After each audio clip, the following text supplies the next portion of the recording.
Order, if everyone could please rise. I pledge allegiance to the flag of the United States of America and to the republic for which it stands, one nation, under God, indivisible, with liberty and justice for all.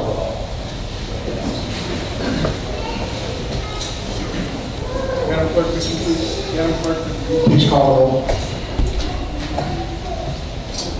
Trustee Castro? Present. Trustee Caprio?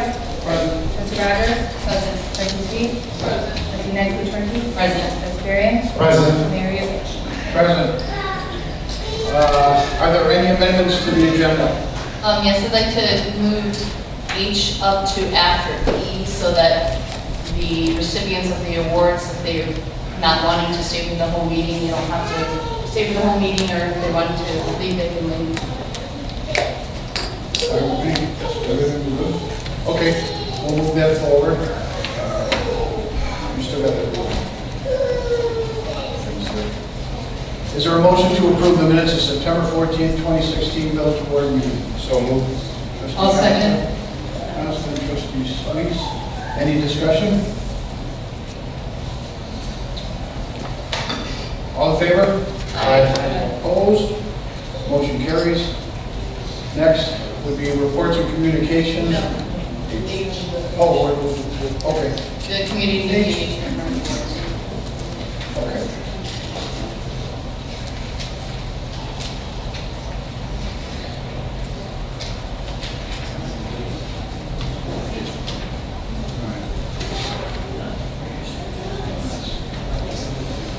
Okay. This is the 15th year of the Community and Nature and Harmony Awards ceremony. Tonight, we gather to recognize those individuals or groups who demonstrated a commitment to the environment and, in the process, have significantly contributed to the village of Homer Glen. So, without further delay, Trustee Sean Suisse, will you start the award ceremony?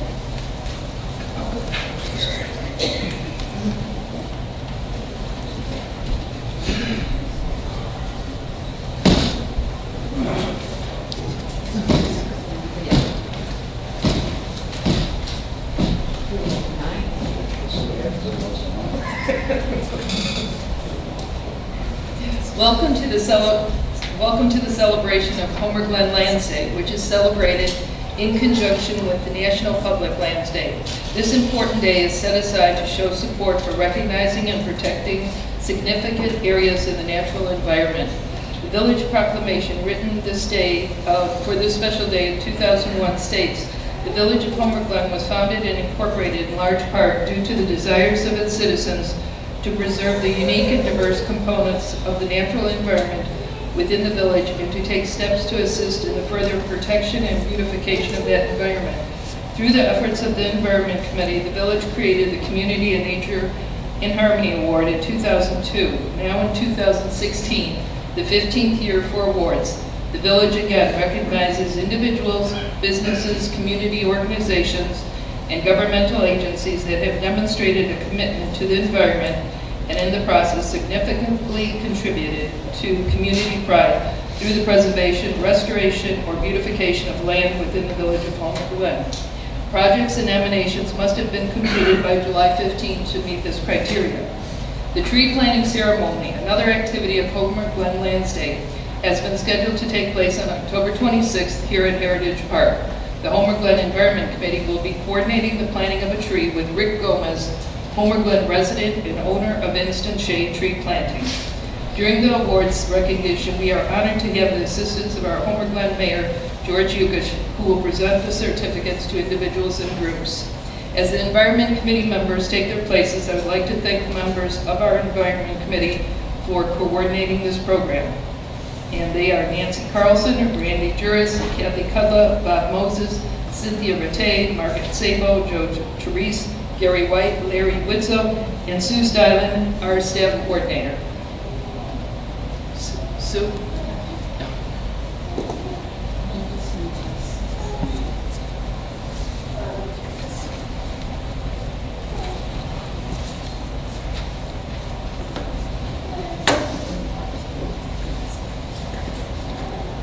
I just want to say it's a great pleasure to represent the Environment Committee and to assist with presenting these awards. I love recognizing how individuals can influence and care for the natural environment and to support businesses who showcase Homer Glen's special character and the organizations that bring people together and generate community spirit. We have 11 projects that are receiving awards this year. To help move things along, when I read your name, you're going to come forward, shake hands with the mayor, and have your picture taken, and then return to your seats. Okay, so for our winners, individuals and businesses and organizations may qualify for an award. Homer Glen was founded by a strong volunteer spirit. We continue to have volunteers and organizations working together to make wonderful things happen in our community. As we begin, we would like to recognize the following organization for demonstrating their commitment to the environment: Homer Glen Junior Women's Club.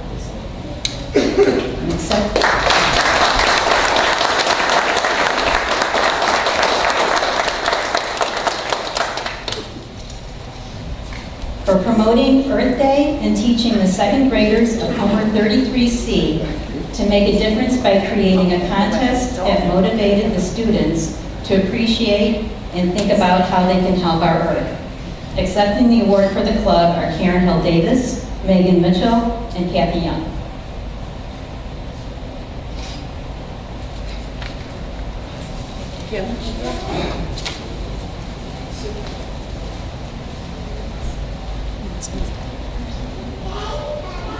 Okay, the following individuals took the act of organizing others to improve the environment. Katie Konowitz, and she wasn't sure she could make it. So I'm just going to read. For initiating the Young Sprouts Grow and Learn Garden at William E. Young School to teach children of all ages about seed growth and gardening. Josh Lund.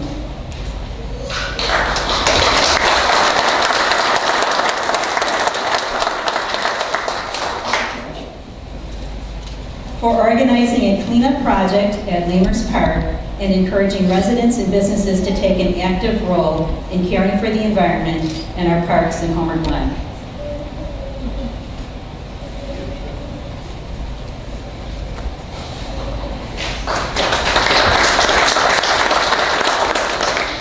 Jonathan Sulich.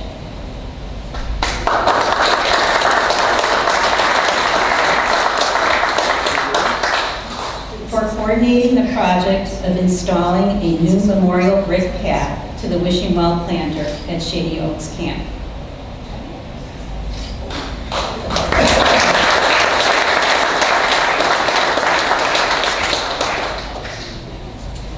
And many projects would not be accomplished without assistance from our local businesses. Our next recipient is the Home Depot, and he's not here. Okay. For providing labor and materials to support the Lamers Park cleanup project.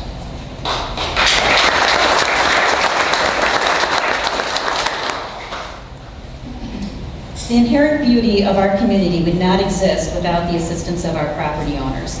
The following awards give recognition to owners who have set an example and inspired their neighbors and other residents within Homer Glen. These award recipients will receive a sign to be placed on the property which is being recognized. And when I call your name, you're going to come forward and greet the mayor. And then after you receive your certificate, Kathy Cudla is standing over here and she will give you a sign that can be placed on your property. Louis and Mary Braddock.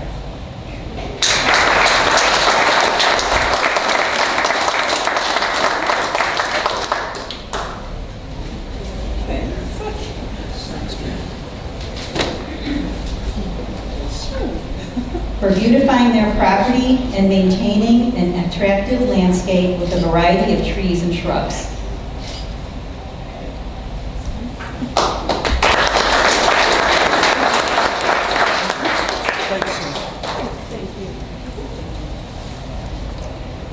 Robert Hess.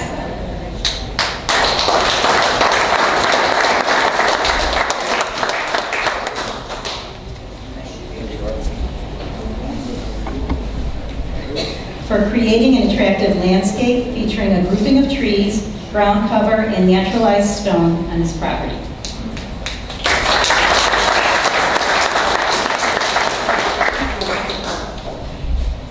Sophia Lesniak.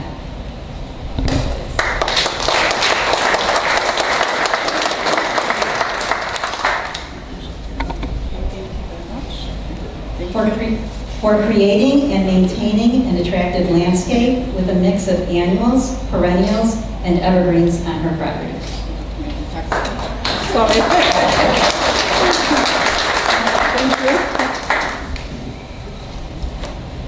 Fred and Mary Prajovic.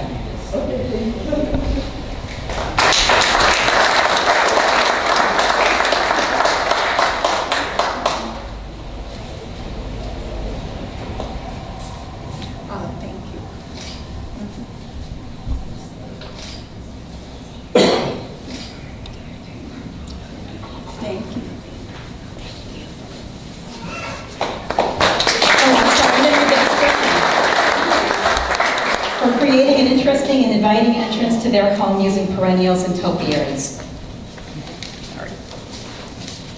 Diane Stroh.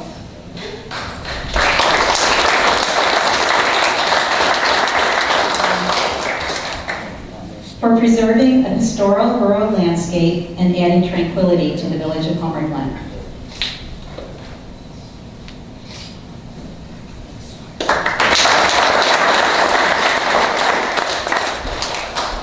And the last one is Nicholas and Stephanie Zeiler, and they are unable to attend tonight, and that is for planting new trees and beautifying their property with eye-catching perennials, limestone, and lattice work that complements the style of their home.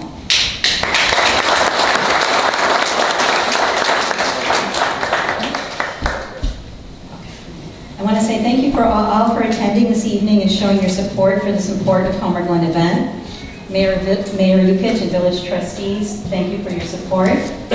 Environment Committee, thank you for your assistance in coordinating presentations. And to let you know that there's a display board in the back of the room with pictures you can look at. And there are also applications, so you can already start nominating somebody for next year's award. So Mayor Yukich, I'm going to turn the meeting back to you. Thank you very much, and congratulations to all. We'll take a 10 to 15-minute break, just so this way everyone wants to get some pictures taken, they can get them taken, so no one has to stay here later than they want. Oh. Okay. There's refreshments in the back and some presentations. I don't have to make a motion to adjourn right now. All right, so if everyone just wants to grab the refreshments and then get the pictures taken, we'll come back in about 10 to 15 minutes.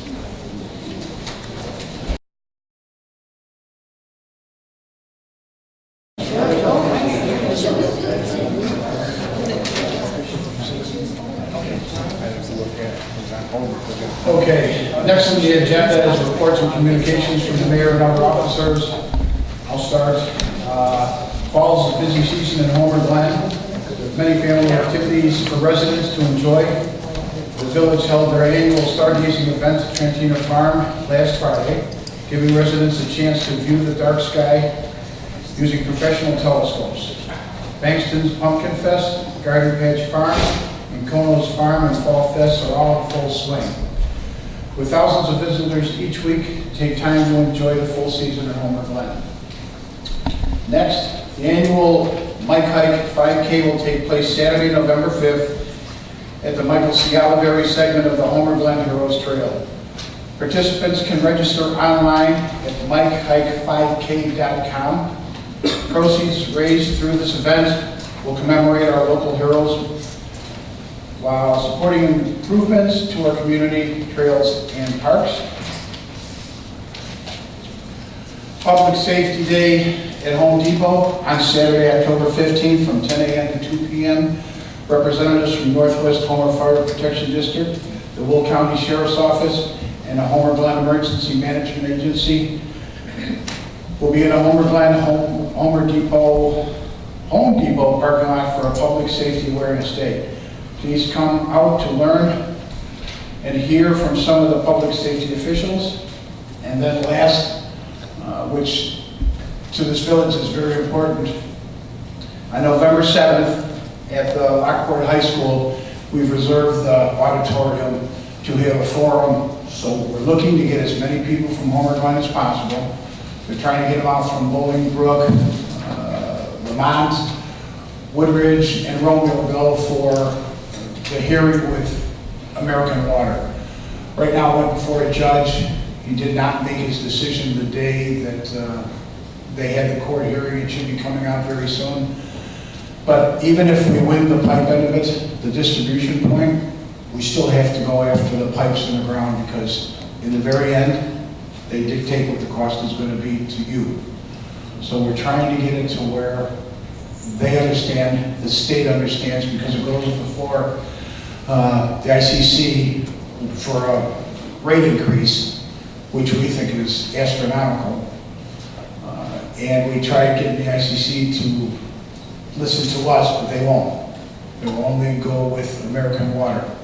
So we're figuring if we get enough people together, and some of the residents, almost all of them if we could, get up and tell everyone how ridiculous our water rates are, sewer rates are, and with the knowledge that they are going to be a lot more than what they are right now.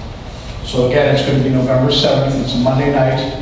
It's going to be at the Lockport High School auditorium. We'll put it in the newspaper.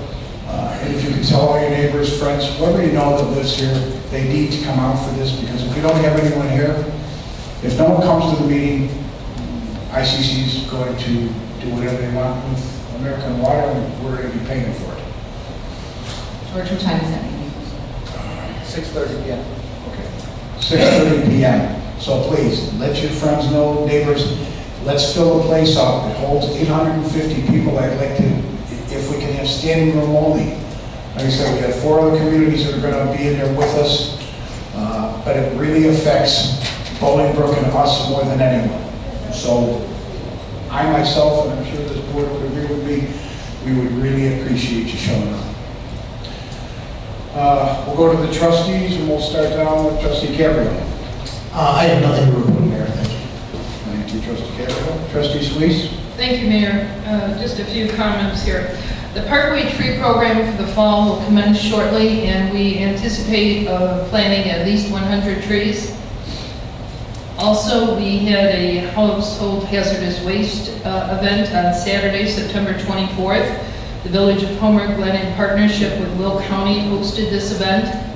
We are happy to say that we had a total of 544 households were serviced by this event. 65% of the participants were from Homer Glen or Homer Township, and with the remainder from other communities in Will County. On October 7th, the Stargazing event was hosted at Trantina Farm, and it was a success despite it being a very cold night. I would like to thank Homer Township for the use of the Trantina Farm, School District 92 for turning off their parking lot lights, and the village for their support. I would also like to thank John Robinson and members of the EMA team that assisted with parking, as well as members of our Environment Committee that helped out that evening, which was Margaret Sabo, Gary White, Joe Therese, and Larry Whitsoe. And one more big thank you to staff member Sue Styler. That concludes my report. Thank you, Trustee Suisse. Trustee Rogers? Reporting on behalf of Public Safety, want to remind people that Halloween hours are 3 to 7, and it will be dark during that time. So we encourage you to be extra vigilant in looking for trick-or-treaters as you're coming home from work, driving to and from wherever you may be on the lookout for them. To piggyback a little bit about what the mayor announced, Konos is having a food drive. So if you go there and you bring canned food, you get $1 off, but I might be speaking out of turn, but I think you could bring food without, even if you're not going. And they've called for the Lockport Food Pantry, and they've collected hundreds and hundreds of cans of food so far. It's really impressive. It's great. You guys are doing a great job. Thank you.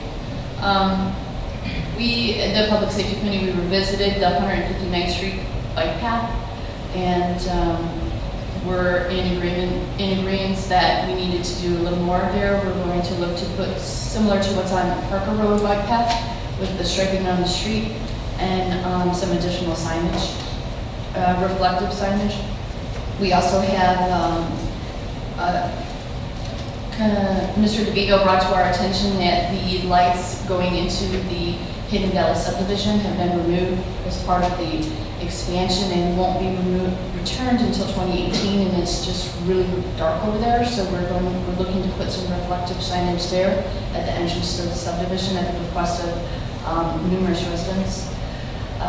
What we've been doing is reaching out to residents on some of the streets that we've had continuous complaints about and inviting them to come to the committee and have somewhat of a forum where we can get some feedback from them regarding the speeding that's going on their streets, the causes, which, in general, we're finding is the residents themselves, and just presenting them with various different types of solutions, beginning with stages with less invasive and moving to more invasive solutions.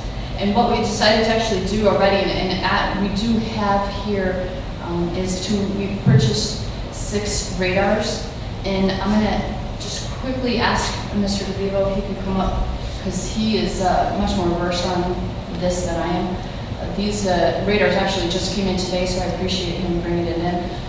Maybe somebody could show the trustees what it looks like. So we purchased 6 of these with the theory that 2 will go on a street at a time. They blink your speed, so it'll tell you what your speed is.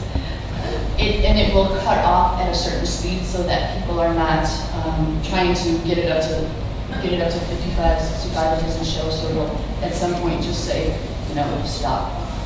But Mr. DeVivo, what his theory is on this? I know they work. Bob Schmidt, you still here? They worked when we put them on Parker, did they not? Yeah, they did. They did. And he was complaining about Parker, a lot of speed. We had a couple early ones we bought a few years ago, and as soon as we put them up there, they work. I think the first time I saw one of those in the town of Oak Park, and I noticed it was on an arterial road that had a 30-mile-an-hour speed limit. And I called the director of public works there, and couldn't say enough about it. So while we know that they work, what we don't know is how long they work. We're looking this as a long-term solution to control some of the traffic problems that we have, count some of the speeders. So it's kind of a learning experience. We've got about $20,000 into the signs. There's going to be a lot more time and effort into this. And as I said, it's a learning experience. So what I'm asking the board to do is the streets we're putting up on, we had previously lowered the speed limit to 20 miles an hour. That was a traffic calming effort that we know that did not work. And I'm asking you all to raise it back up to 25 miles an hour. So when we put them out there, we'll have a better idea of how they work. I don't think traffic calming procedures are something you stack on top of one another.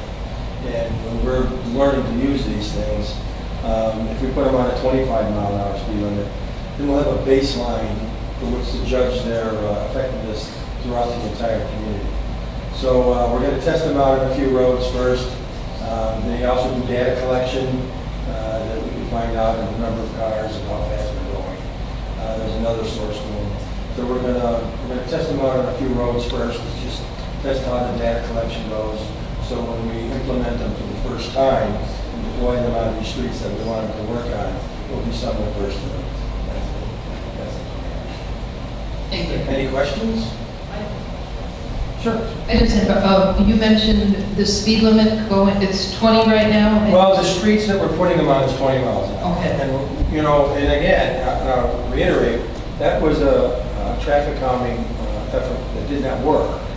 And if we put them on there, we won't know if they work, if the combination work, how they'll work somewhere else. Do we have to lower the speed limit to 20 miles an hour? So what we're looking for is since this is our initial deployment of these, a nice baseline. So when we deploy them throughout the village, we'll have a better idea of how they work based on the performance of the 25-mile-an-hour. But wouldn't it be easier to get a speeding ticket if you kept it at 20, then they're going 30 miles an hour, which you're trying to, that way you have at least a 10 miles. Now you're pushing it up to 35. Okay, I couldn't agree with you more. It's easier to get a speeding ticket. But giving out speeding tickets is not our goal. Our goal is to calm traffic to where it's safe for the community.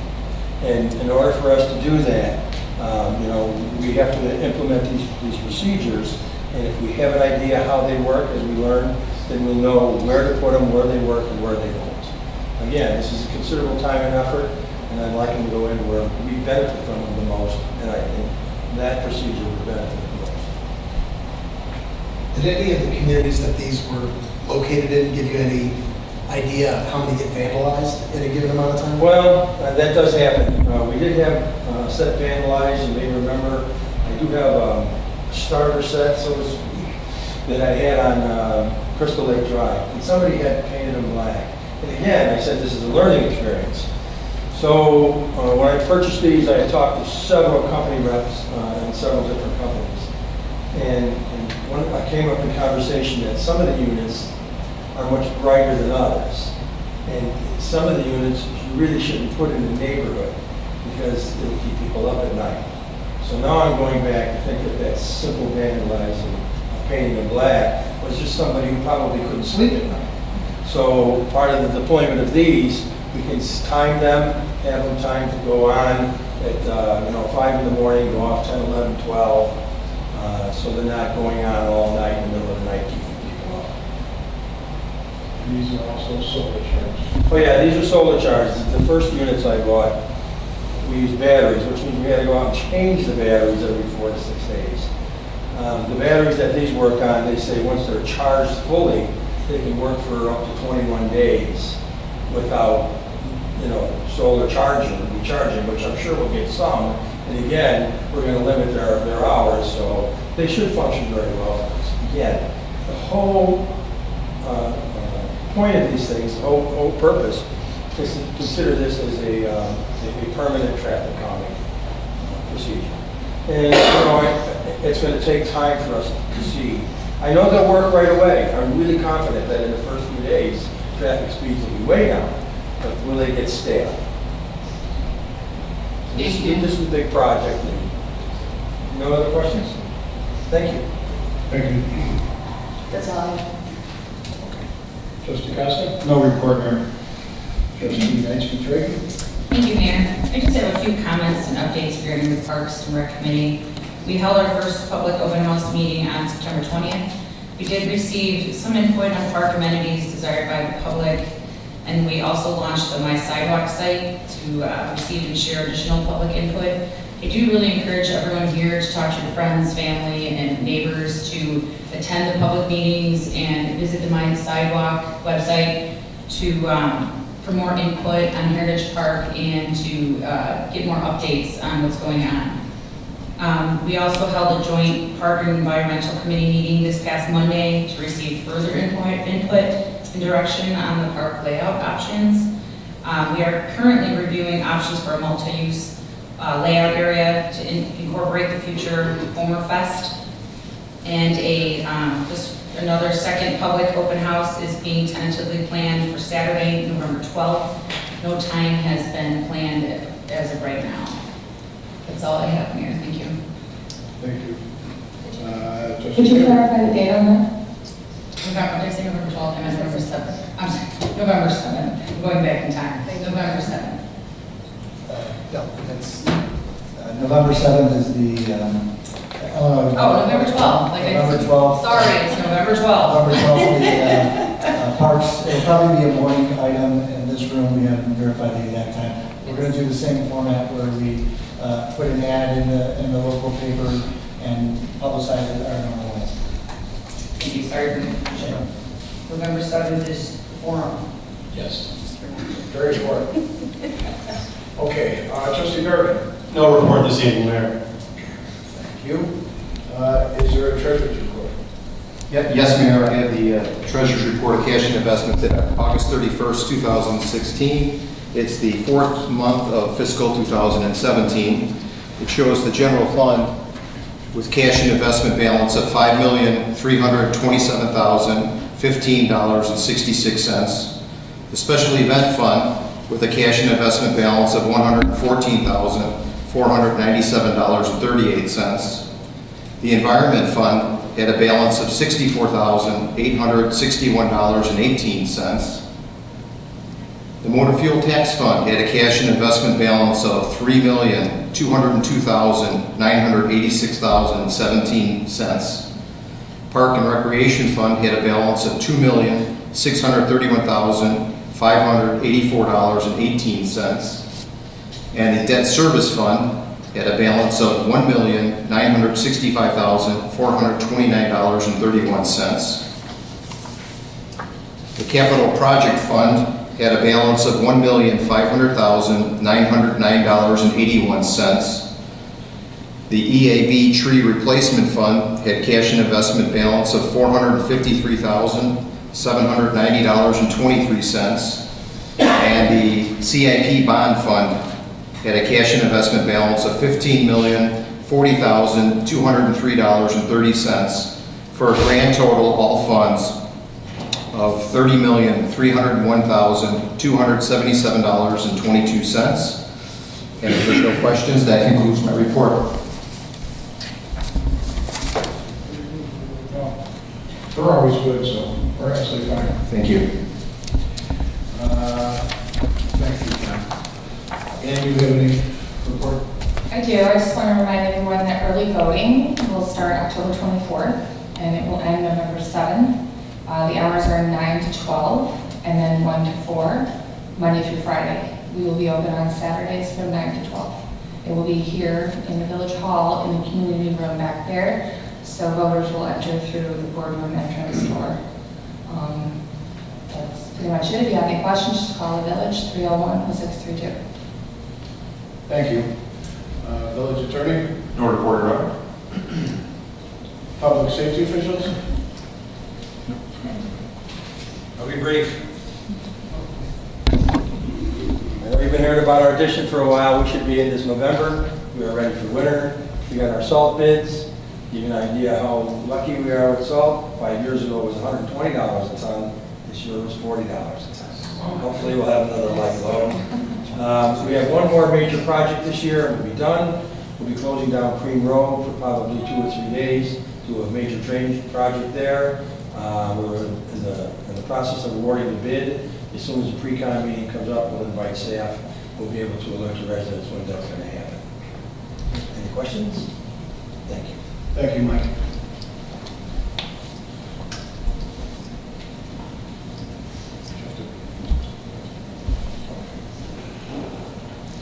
Senior brand, well, you're not brand new to us. Yes, You're not old.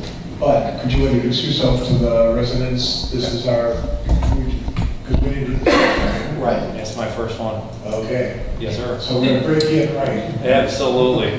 Hi, everybody. I'm Lieutenant Jim Hollidsville County Sheriff's Department. Been on the department for over 20 years now. When I started, I had a little more hair than I do now with a military cut. Anyway, I am very glad to be back up here. I was up here as a sergeant for several years, probably about 4.5 years or so. Went out to Joliet for a little while, and now I'm back as a lieutenant. Have the pleasure of working with the village. I know a lot of them, and a lot of you residents already. I'm getting to know them. So just very glad to be here. I'm a very personable guy, approachable guy, so I look forward to working with the village and the village board. Okay? Thank you. Thank you, Jim. Thanks, Mr. Mayor.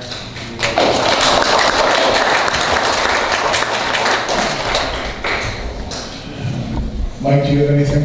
No, report. Okay. Next is public comments.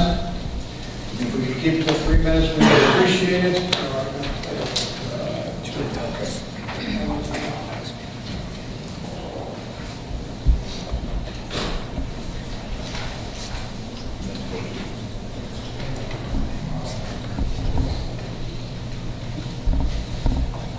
The first speaker would be Josh Barrett.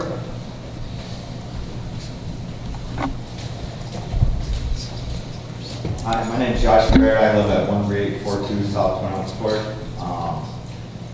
I grew up downstate Illinois. I'm a country kid. Moved here in 2001, and the reason I moved to Homer Glen is because of what it is, right? So I've lived here a while. This year I wanted to get some chickens. Being a farm kid, you know, I wanted to have my kids to have an experience like I had on the farm. Closest thing I can get is chicken. So, big are selling chickens. First I went and looked up the ordinance. There's a general provision there that says you're allowed 20 chickens per acre. So I'll go to Big R, bought some chicken. They told me that they were selling 6,000 chickens at Big R. There's lots of people buying chickens. Okay. I believe Ludwig is selling chickens too. So anyway, on September 17th, I received an ordinance violation from the city or village of Homer Glen, which I was kind of dumbfounded by that because I looked up the ordinance. General provision says I can have chickens. I guess there's a table that I didn't see was referenced in there, maybe it is, that says only E1 and E2 can have chickens and or agriculture. So I'm in violation of the ordinance. I guess one thing I don't understand is, you know, Homer Glen's about agriculture, and I don't see how having a few chickens for my kids is a big deal. Maybe it is. The city of Chicago allows chickens. I think there's an issue with it not referencing the table in the ordinance, so I'm here to ask, one, can you guys revisit that ordinance? It's from 2008. You know, apparently a lot of people in Homer Glen do want chickens. If Big R sold 6,000 chickens, that means there's a lot of chickens in and or around Homer Glen. I know from my yard I can see 4 chicken coops, so I'm not the only guy in town. So I guess I'm just asking if Homer Glen can reevaluate the ordinance and look at possibly opening up chickens for pets. I'm not talking a livestock operation here. These are my kids' pets. They literally play with them. We eat the eggs. You know, it's an educational thing. People want to learn where the food comes from. So anyway, that's all I have. Josh, we'll look into it. Thank you. Thank you. Tony Resendez. I signed in because I thought we were supposed to sign in, so I have nothing to say other than love living here. That was the right thing to do. All right, well, Tony, we'll call you up when that comes forward. Okay. John Boyd.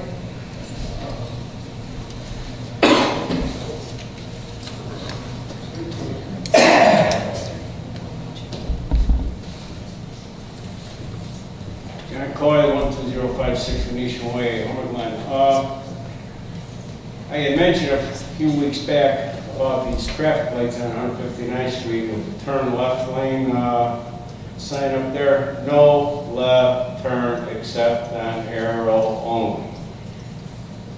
I have heard more horns blow, more people with 4-letter words calling a guy in front of them.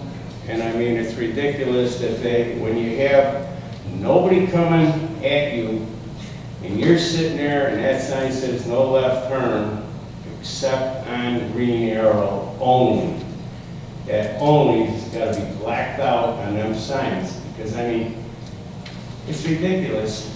Like I say, I go down there in that area twice a day, sometimes 4 times a day. And every day I hear horns blown at somebody. If somebody's impatient, they want somebody to turn. I don't think it's right that I got to do something like that, because I mean, it's actually slowing traffic down in the long run. And it's making it harder for people to navigate in this area, especially the way 159th Street is. And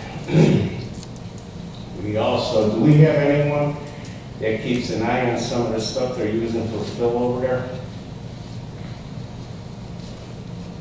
Nobody knows? In other words, we don't have anything to say with anything. Black dirt is not a good fill, which most of our inspectors know it's not a good fill.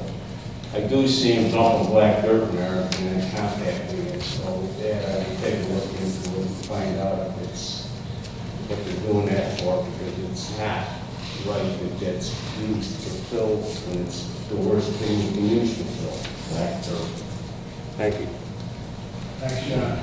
We're going to have a meeting with that in a week, so we'll bring it up to him. Lynn McGarry.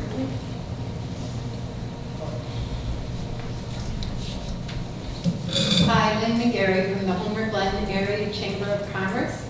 Here to invite you, and you'll get personal written invitation in about a week.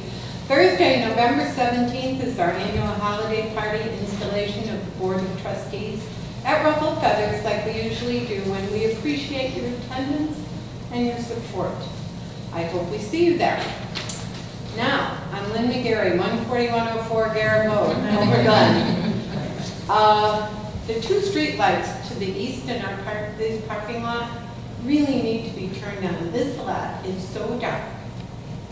And the step off when you walk out the door is really big, bigger than you expect. But when you're coming from the east, you can't even find the driveway. It's so dark out there. So I think the lights are there, they're just not on. You talking about the entrance coming into the parking lot? Mm-hmm. Did they fix those yet? That's when I got taken out. Yeah, I believe we have the material in stock, it just hasn't gotten updated yet. Yeah, Okay. the lights are actually taken out. So the driver that miscalculated the turn. Not lights on 151st, the lights In the here in the parking parking lot. Okay. And then the second thing, the amendment to the Illinois Constitution about spending tax money on roads only. Are we sure this isn't going to affect our gas, excise, whatever you want to call it, tax that we do? It's very hard to read that. Yeah, it would not. It would not. It would not. No, this is talking about state funds, that's a local excise tax, so it would not affect what we instituted earlier this year. Okay. Yep. Okay, thank you. Thank you, Glenn. And last is Mr. Dennis Garwood.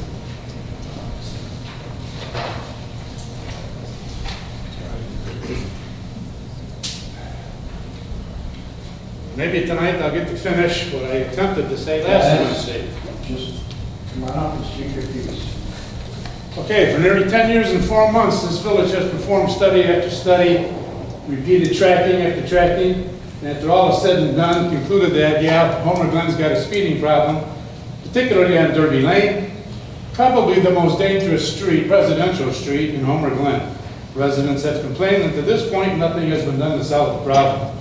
Now I'm going to give you some facts. You may like them, you may not like them, but they are facts from proven sources. Studies have shown that drivers adjust their speed based on road conditions and police presence. Posted signs, be they for speed, warning, or lighted, once accustomed to by drivers, are quickly ignored. Lighted signs reflecting your speed have much more of an effect when accompanied by police issuing citations.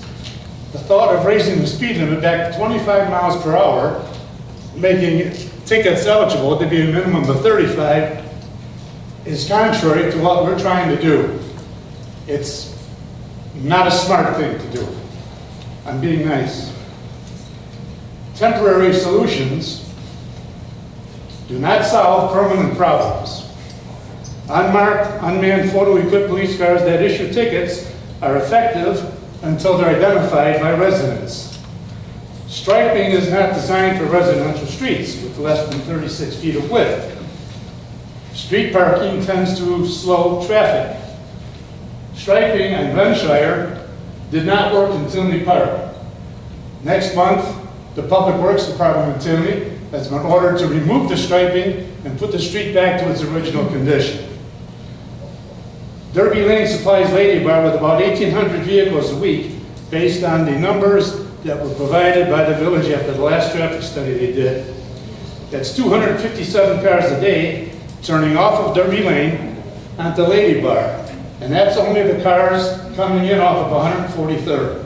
The cars coming in off of Will Cook are not included in that number. So we're left with 3 possibilities. At least 6 additional traffic officers. That's going to cost the village about $750,000 a year, and I'm told that it cannot be justified unless a portion of those ticket fines are returned to the village. And as you all know, right now, we don't get a dime from those fines. Permanent and correctly installed road obstructions, preferably speed cushions, will slow down traffic drastically, and they'll be okay with the fire department because the fire department can go through them without having to slow down. The third solution is the village accepts responsibility for all the mishaps if they do nothing. Speed humps and cushions meet the requirements of the Manual of Uniform Traffic Control Devices, which is oftentimes referred to here. They also reduce the 85th percentile in one study by 28%, which is huge. You may not like them, and personally, I don't really like them either, but they are effective 100% of the time. They are accepted and widely used in communities, parking lots, and military installations where speeding was a problem. They surround literally every school in the city of Chicago for one reason and one reason only. They work. And for your information, these streets get plowed in the wintertime, apparently without a problem. The use of Derby Lane for cut-through traffic is not much of a factor, as those drivers would still face cushions on Derby Lane. Having researched this information from a wide variety of sources, I have to ask myself, did the Safety Committee do the same? And if they did, why are we continuing to experiment with part-time solutions to a full-time problem? Why was it that I had to explain to Mr. Martin over here what a speed cushion was? He didn't know what it was because nobody communicated with him. Last week's safety meeting opened with what I consider to be a flat-out lie. And that was a statement made by a committee member that nothing was going to be done on Derby Lane without the approval of the residents. That's a flat-out lie. The approval of striping was on the agenda for the August 24th meeting of this board. It would have been passed, presumably with the approval of the safety committee. Nobody knew that. And until an observant citizen discovered what was happening, that would have been the case. That citizen apparently got that taken off the agenda and transferred over to the October 5th meeting, which took place last week. So that meeting started out with a flat-out lie. So I have one question, and I hope somebody here can answer it. Why is it that the only real solution that we know is going to be 100% effective and proven to work is being rejected by the village? And those are speed cushions. They work all the time, and for 10 years, this village has not considered them. Why is that? I can answer that. Right now, we had a meeting, which you went door to door and you informed all the residents that live on the street because Derby is more effective than anybody else. And almost everyone that came in here, except for a couple two, were from Derby. Out of all the people that did come in here, and I apologize, I don't even count on it, two said that they would accept the speed bumps. The rest of them pretty much said no. There were a couple that said if it's the absolute last thing that we have to do, they take the speed bumps. Nobody wanted the painting on the street, but at the same token, all they were was ideas at the time. There was nothing written in stone about anything being done until, and you brought it up, we'll bring all the residents from Derby here. We waited until we had the opportunity to talk to them. The speed bumps that are out there right now, Dennis, I'll be real honest with you, if it was in front of my house, I wouldn't want them either. They're noisy. And I made a phone call to you. They said just last week, the driver lost control and they hit a speed bump and took out 7 cars. Speed bumps on a dark street with no curbs, no lights, no sidewalks, to me is too dangerous.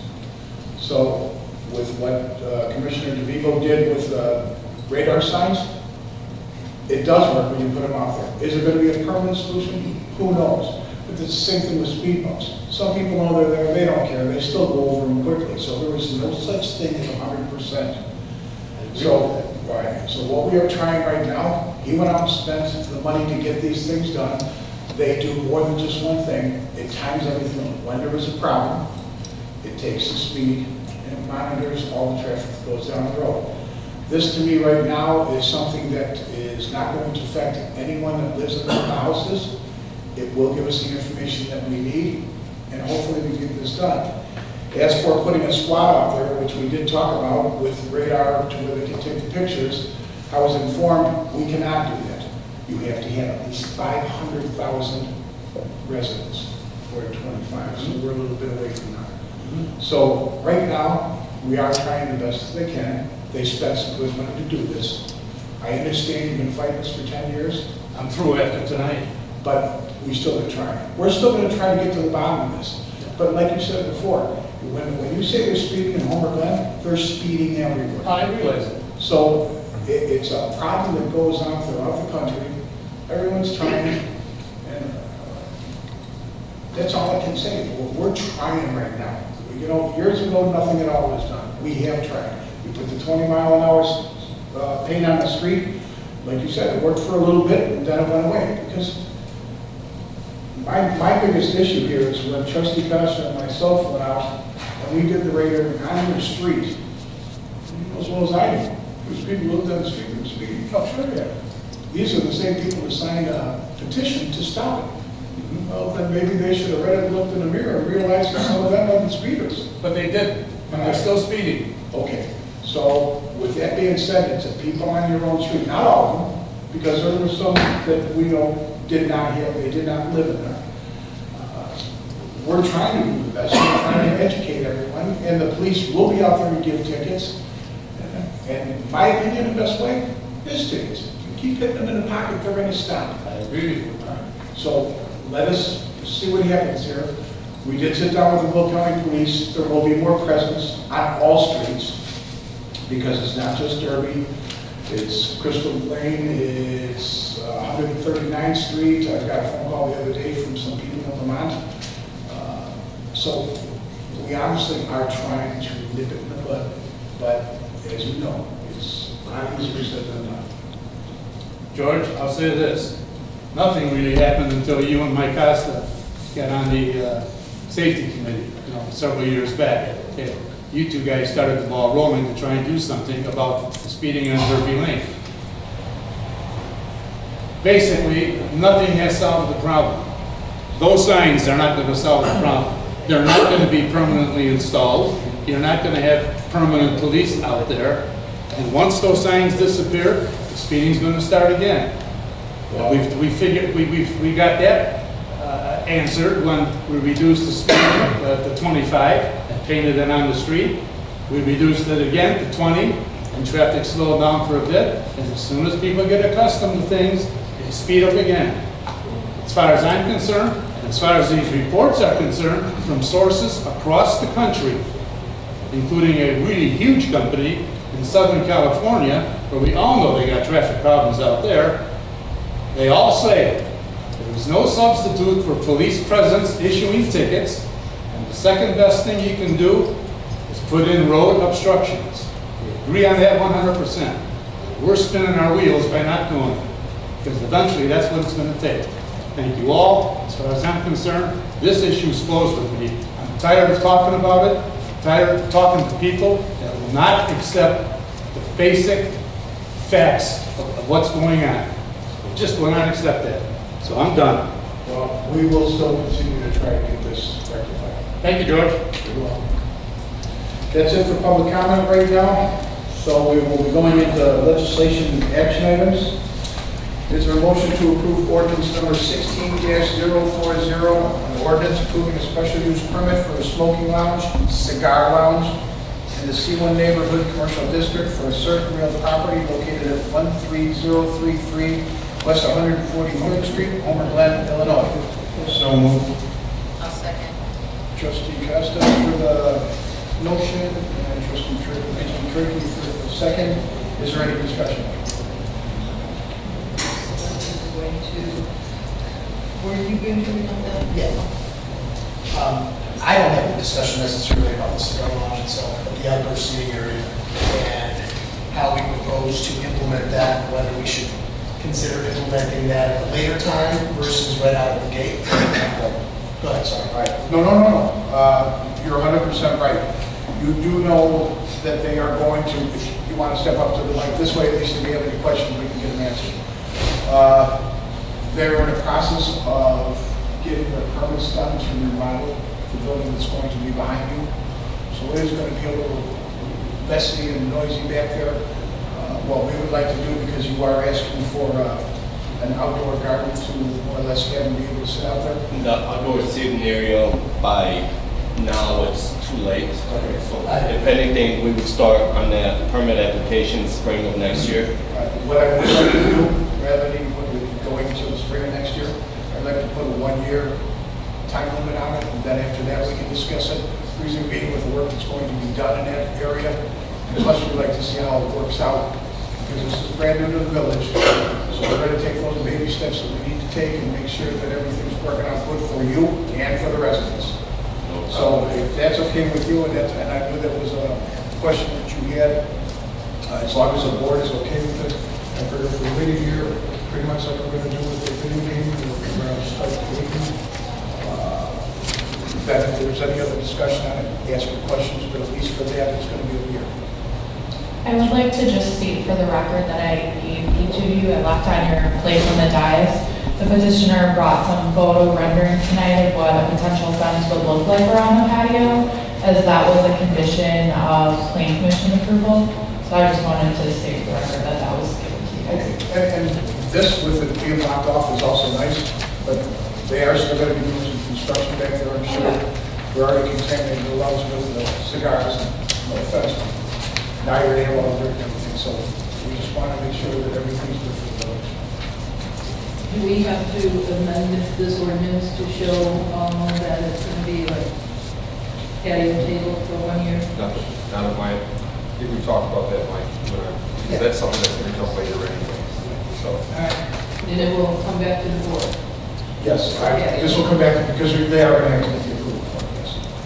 And the redevelopment has begun on this? No. Mike, you want to? It's currently under permit review from a structural issue. So no, they haven't started yet, they haven't done permits yet, it's just like in the process of some in renderings. Mike, you want to? Yeah. We've got some renderings. They're looking to do a remodel of the 3 buildings on the site. The 2-story building, the 1-story building, and a single freestanding building. They would be looking to replace the brick base with a stone material and replace the siding material with an ephes. It doesn't need site plan approval or village board approval as it's considered a remodel. But there is a concern on the 2-story building with removing the roof structure and adding in the parapet type of structure. We want to make sure that structurally it's going to be designed appropriately. And so currently right now the developer's going through that process. Yeah, I did actually talk to the architects who are working with the property owner on this and voiced our concerns, and he's investigating it further. I don't see this outlet on these drawings. Is this outlet going to be redeveloped? I don't think he has any plans to do anything with the building that he's going to be going into right now. Well, This is strictly the building behind it, it's kind of in. My understanding, my understanding is that the owner, the property manager, I should say, for the building plans on all 3 buildings eventually matching each other.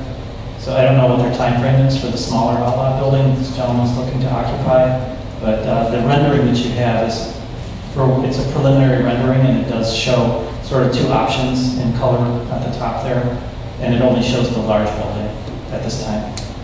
Did he fill you in at all when he plans on remodeling the outside of your building? I believe he wanted to start as soon as possible before it gets really bad here in Chicago. I'm not sure which building was he going to start on first. But that would be all external work. But it's your understanding that it includes the building that you're looking to occupy. Correct. And that would make sense only because that building is identical in appearance to the rest of what he's renovating. They want a natural whole image for the whole plaza. It's the same roof, it's the same exterior. Absolutely. So that would make sense for him to do all 3. Absolutely. If everything were to go smoothly, what time frame would you anticipate opening this cigar lounge? I would need 30 days in construction in order to be ready to open up. And as my understanding from the building manager, he needs less than 2 weeks' time to work on the outside of the place that I'm trying to occupy. So that would fit within my time frame, hoping I would have my building permits and remodeling. So while we're working on the inside, they would be working on the outside, and hopefully have it done, considering what time they get their permit. They haven't come to you for any kind of permit yet. Have you filed for a permit to do the remodeling on the inside? On the inside, yes. We have received it. We've been holding off until the village board consideration of the special use permit. Okay. All right. And he can still go ahead and open without the outside being done. We're just trying to make this as easy as possible. I have a question. Are you putting up signage outside, or what are you? There will be a sign permit submitted to the building. Okay. Outside the building. Considering what's going on right now, we might hold off on that until they finish whatever remodeling, and as soon as they give me some time frame. You're not doing an independent standalone sign over here? No, they have their own independent sign that has slots. Oh, okay. Okay. So the exterior of your building where your signage would go identified, you're gonna hold off until they do the redevelopment? Correct. Question, I understand you own 2 other cigar lounges. Yes, sir. Do you have outdoor seating in those lounges? Yes, sir. In the nice weather, let's say from April through October, what do you think the percentages of the people that sit outside and have a cigar compared to the inside? Compared to the inside, be 25 to 30%. Okay, so about 25% of the people who go outside? Would prefer to sit outside. Okay. So the reason the question is if we're going to hold off, give them, or at least, or even considering outdoor seating, what would that do to his business? He can conceivably possibly lose 25 to 35% of his business. It's just a question I'm throwing out there. I would like to clarify that the patio is a permitted use. So the special use is only for the actual cigar lounge. The patio is a permitted use. Yes, I understand that. Okay. The discussion here tonight was to hold off giving the outdoor use for 1 year. Am I correct? That's just a suggestion. So if he's not able to apply for a special use permit for outdoor seating until next October or November, then that means he would lose a whole season with 25 to 35% of his patrons wanting to go outside and he couldn't. I just want to make sure that he is not hurt anyway, maybe make it 6 months from now to see how it goes. So he still has an opportunity to at least apply for the outdoor seating within the nice weather and people able to go outside. That's my only I have no issue with it. Like I said, mine was a suggestion just to find out, because this is the first that we're doing something, but I do understand exactly what you're saying. We don't want to hurt you. I would appreciate that. If I could apply for the outdoor seating area next spring, that would be more than perfect to take advantage of the summertime. There's no special use permit needed for the patio. We only require special use permits for outdoor seating for restaurants. So the patio itself that he's suggesting is a permitted use that technically would not have to be approved by the village board. Well, then just consensus. Well, I guess the question though is that if you were going to put that limitation on it, you would have to amend this then. Sorry, I was mistaken. You would have to what? You would have to amend, you'd have to include something in this. Yeah, really, that was my question about when do you plan on opening, because I didn't want him to wait till next October to have to apply and miss all summer as well. That's why, that was the point of my question. Well, it's a consensus here to wait until springtime when he gets ready to do it. By that time, the outside of the building should be done too. So what you're asking for is just an amendment to this special use for a 6-month time frame before you can apply for a permit, have a permit application come before the village board. I don't even know if you have to do that. If it's the middle of winter, I'm not going to want to go outside and freeze. Okay, so just wait a 6-month time frame then? Well, we were just told that you don't need a permit to go outside. Yeah. So if you approve it, it's the outdoor seating. I understand that, but I'm saying you can make it, the use itself is a special use. You can make the condition of the patio, which doesn't normally need it, a condition of the use of the facility. So if you want to wait 6 months, you can make that a condition of the special use of the use, and just have it go to the board in 6 months, if that's what the board desires. Do we have to put a time frame on it? I guess would be my question. I think we Formally. should, so that we can see how, 6, 7 months or something like that in the spring. Well, you would have 6 or 7 months if you opened it up right now, because like I said, the middle of winter, I haven't got it, and it's going to go into the spring. Right, I mean, look at this in the spring. We would control the process going forward, right? If we have a consensus to hold on the outdoor portion for now, nothing can happen going forward. I'm saying, do we need to put a definitive time frame on that? I don't think we do. No. Okay? So, I guess I agree with the mayor on this, and I think he said it well. Something new to the area, right, brings some hesitation. I expect that you will be a great business partner for the town, but baby steps, I think, at times are warranted because of what's happening on the exterior of the building, I think it's a reason for us to pause with any outdoor portion for now. And I would say my view on this would be we don't have to put a time stamp on it, right? Just as an amended motion tonight to not include the outdoor portion, and then it allows time to answer some of the questions, maybe visit some other facilities that have the outdoor portion, et cetera, et cetera. But we don't have to put a time stamp on it. I guess my view would be, why put one on? It's just the same as tabling the outdoor portion for now. Just a clarification again, since the outdoor area does not need consensus of the board, in order for the board to have control, you need to put a condition on the special use.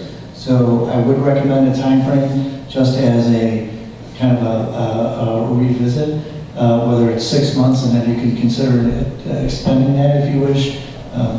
What I was thinking about is you can approve it, you can amend your motion to be this approval with a condition of no outdoor patio area until permitted by the village board. If there really isn't a time, but you still have to come to the village board to get a permit. Well, Karen, you said that they don't actually have to come in for the permit. I guess it would just be approval by the village board. All right.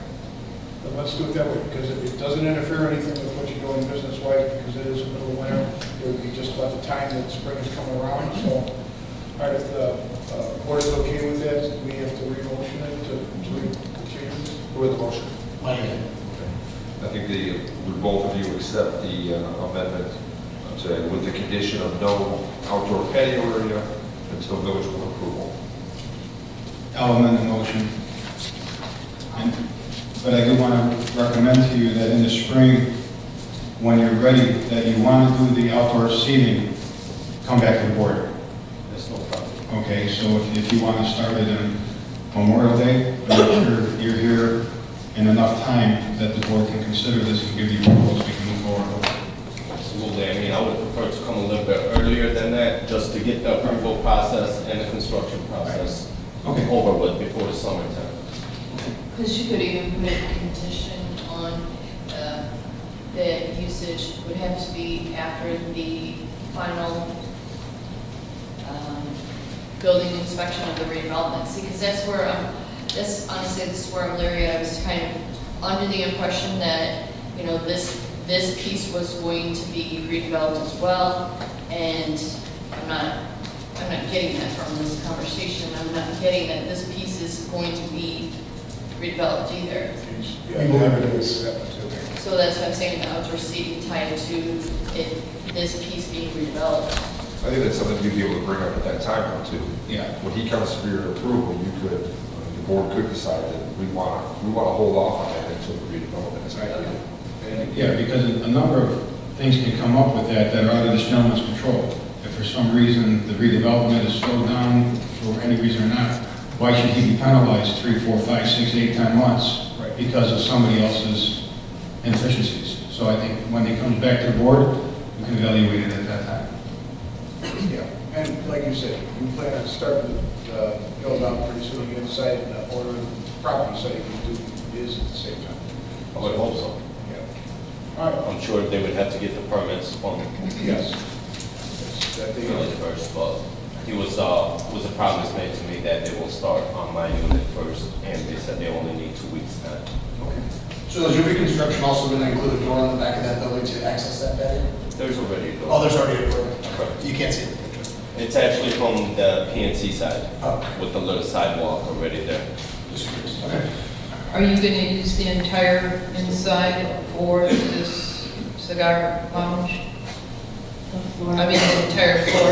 The floor plan is on the little displays. Correct, yeah, the entire building is going to be associated with cigars, whether it's retail or sit-in area, it's going to be associated with cigars. Okay, so we have a motion that Christina seconded. All right, so now, Madam Clerk, would you please call the roll? Trustee Costa? Aye. Trustee Caprio? Aye. Trustee Rogers? Aye. Trustee Sweet? Aye. Trustee Barry? Aye. Mayor Patriarch? Aye. Motion carries. Thank you very much. Thank you.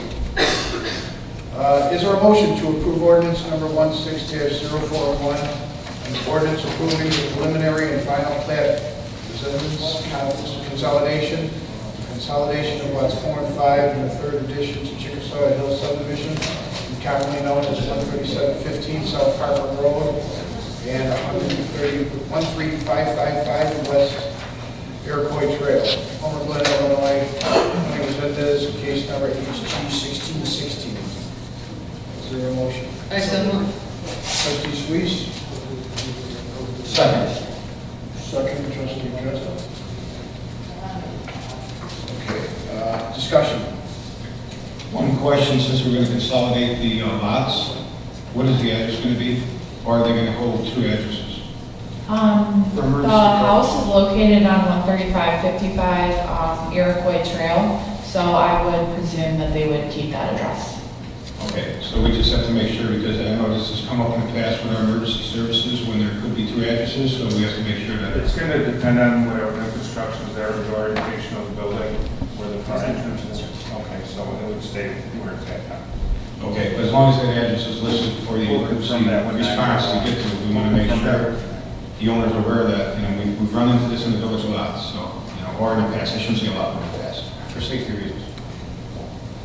Has there been any response or communication with the homeowners at 13725?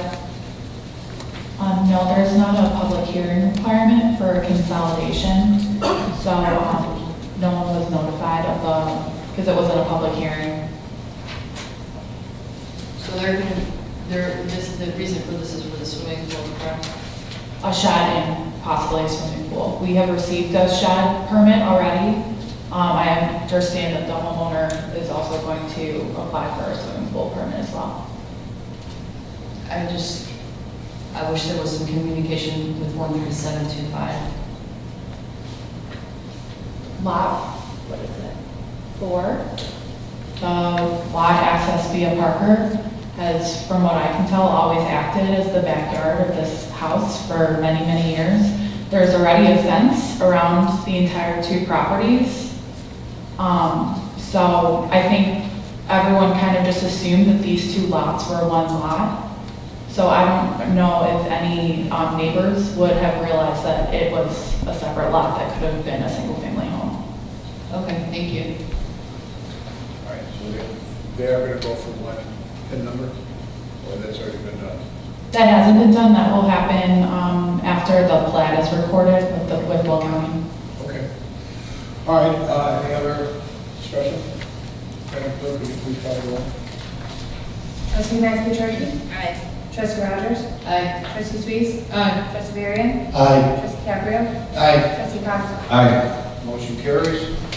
Number 3, is there a motion to approve ordinance number 16-042, an ordinance amending the code of the Village of Homer Glen, Chapter 2200, entitled zoning, amending attachment 2, table 2A, table 2 permit, and special uses in non-residential districts to add essential services as to special use in the P1 government building and public school districts.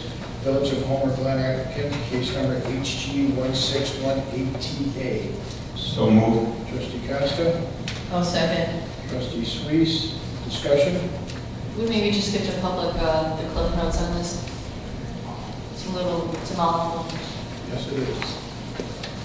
Mike, you've got the information on this, was to explain what's... Yeah, basically, you adopted, 2 years ago, there was the creation of P1 district, which was for governmental buildings, public schools. Right. We adopted the county zoning ordinance after the incorporation, and there wasn't really a zoning district that covered public facilities, such as the village hall property, the library, township, highway park. And we also have these substation facilities in the village like NICOR, the Chickasaw water treatment facility. So the idea here is that now that we have that P1 zoning in the village, the only actual zoning that happened was the township highway garage, highway property that is zone P1. You'll see probably in the future some cleanups of the official zoning map of the village to put the P1 district on those properties. For example, the Chickasaw Hills water treatment facility, if you look at the zoning map, the center of it is zoned commercial, and it's neighborhood commercial, and the perimeter of it is zoned agriculture. Or I have that backwards. The middle of it is agriculture, and the perimeter is commercial. it's a water treatment facility. So there was a unique zoning case years and years ago associated with that property. They're looking to kind of clean up the zoning map, and so we looked at the use table, and on the screen you have a picture of it here. The table of permitted and special uses, for whatever reason, it allows for these essential services, utility facilities, things like that, as special use permits in all of the commercial zones, but it didn't allow in the P1 zone, which is probably where it belongs. So we're just looking to amend the table. That's really it. We're putting an S in the column under P1. Thank you. And the library should be in there because that's when it all came up about the P1. Is the library part of that already? No, the current zoning map still has the library zone commercial, and this property that we're sitting on is also zone commercial. Okay. All right, like you said, we'll clean it up. Any other questions? Madam Clerk, could you please call the roll? Trustee Caprio? Aye. Trustee Breyer? Barry? Aye. Trustee Maxey Turkey? Aye. Trustee Sweet? Trustee Rogers? Aye. Trustee Costa? Aye. Motion carries. Number 5, is there a number 4. Is there a motion to approve an agreement with Landscape Supply Inc. for the fall 2016 Public Parkway Tree Planting Program in the amount not to exceed $32,300? I so moved. Trustee Solis? I'll second. Trustee Cabrio? Discussion? Madam Clerk, please call the roll. I'll try. Trustee Costa? Aye. Trustee Caprio? Aye. Trustee Rogers? Aye. Trustee Sweet? Trustee Barry? Aye. Trustee Maxey Turkey? Aye. Motion carries. Now number 5. Is there a motion to approve the amended mayor and village board standing operating procedure, SOP number 12, Village of Homer Glen's community meeting room use policy? So moved. Trustee Costa? I'll second. Trustee Caprio? Discussion? Madam Clerk, please call the roll. Trustee Costa? Aye. Trustee Caprio? Aye. Trustee Rogers? Aye. Trustee Sweet? Trustee Barry? Aye. Trustee Maxey Turkey? Aye. Motion carries. And just with that being talked about the community room use policy, yesterday we had the seniors luncheon over across the Glory. They want to come by and take a look to see if the accommodations will fit their needs. So we are going to sit down with Jackie and we invited the seniors over so they can take a look at the technical building. We'll let you know when that's going to happen. Number 6. Is there a motion to approve the supplemental work proposals from Copenhagen Construction for additional drainage work within the village of Homer Glen in the amount of $17,800? So moved. Trustee Suisse? Second. Trustee Costa? Is there any discussion? Madam Clerk, please call the roll. Trustee Maxey Turkey? Aye. Trustee Barry? Aye. Trustee Sweet? Trustee Rogers? Aye. Trustee Caprio? Aye. Trustee Costa? Aye. Motion carries. Is there a motion to approve the invoice from P.T. Farrell for the resurfacing of the Park Village Hall parking lot in the amount of $103,468.40? So moved. Trustee Costa? I'll second it. Trustee Maxey-Turkey? Discussion. Madam Clerk, please call the roll. Trustee Maxey Turkey? Aye. Trustee Barry? Aye. Trustee Sweet? Trustee Rogers? Aye. Trustee Caprio? Aye. Trustee Costa? Aye. Motion carries. Number 8, is there a motion to approve the August 2016 Mahoney Silverman and Cross legal bills in the amount of $3,217.50? That's so moved. Trustee Cabrio? I'll second. Trustee Suisse? Discussion? Madam Clerk, please call the roll. Trustee Costa? Aye. Trustee Caprio? Aye. Trustee Rogers? Aye. Trustee Sweet? Trustee Barry? Aye. Trustee Maxey Turkey? Aye. Motion carries. Next is a workshop item. Discussion of a proposed concept subdivision located at 12513 West Avenue Road, case number HG16C4-C. Mike, you're handling this one, or I am. Chairman Moore? So the petitioner, is here tonight. He owns this property. It's currently fronted off of Hadley Road. And he is looking for feedback from the board. He's already gone to the planning commission on possibly subdividing the property. I included two sort of maps in your packets. The first would be making the two larger lots, lots 1 and 2, which are 2.5 acres and 3.1 acres, keeping it as the current E2 zoning, and subdividing off the rear portion of the property into lots 3 and 4, which would sort of match the dimensions of the Windsor Court subdivision, and extending the existing stubbed Windsor Court westward. Keeping the E2 zoning for the two larger properties would necessitate one variance for each lot, as they don't have the required lot width and lot frontage for A2.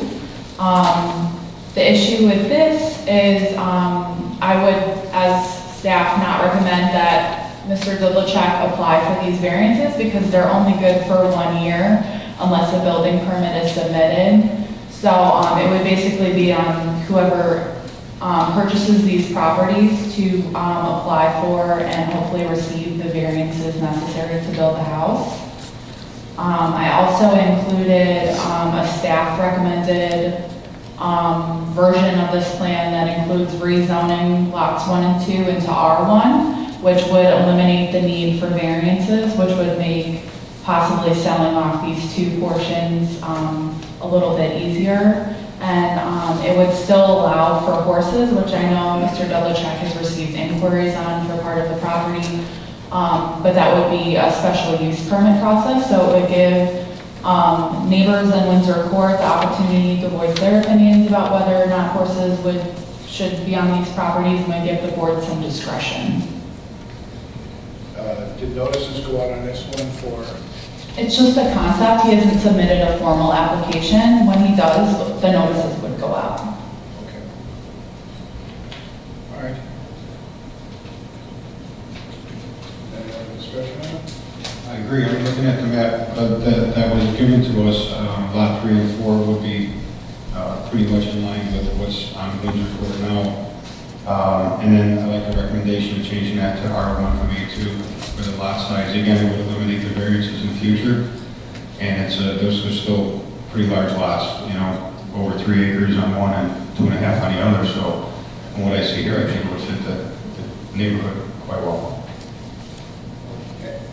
And the only way in and out is going through Windsor Court then, correct? For Yeah, for lot 2, 3, and 4, they would all be accessed off of Windsor Court. Lot 1 would still be accessed off of Hampton. Okay.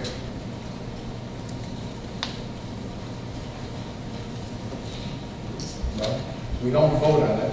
No, I'm here, I'm Petitioner John Dudlachek. I'm just looking for any kind of feedback he might have, so that when I'm here before you one day for the real subdivision, that I've taken your thoughts, your concerns. I agree with Trustee Costas. I do also. Seems prudent to me.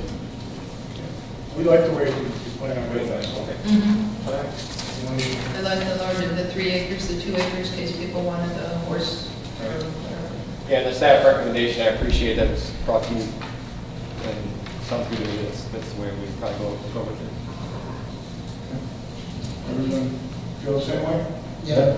Well, okay. Rock and roll. Go Cubs. I may change my mind now. All right, is there any old business? Is there any new business? Is there a motion to? So moved. Motion? I'll second. All right. Meeting's adjourned.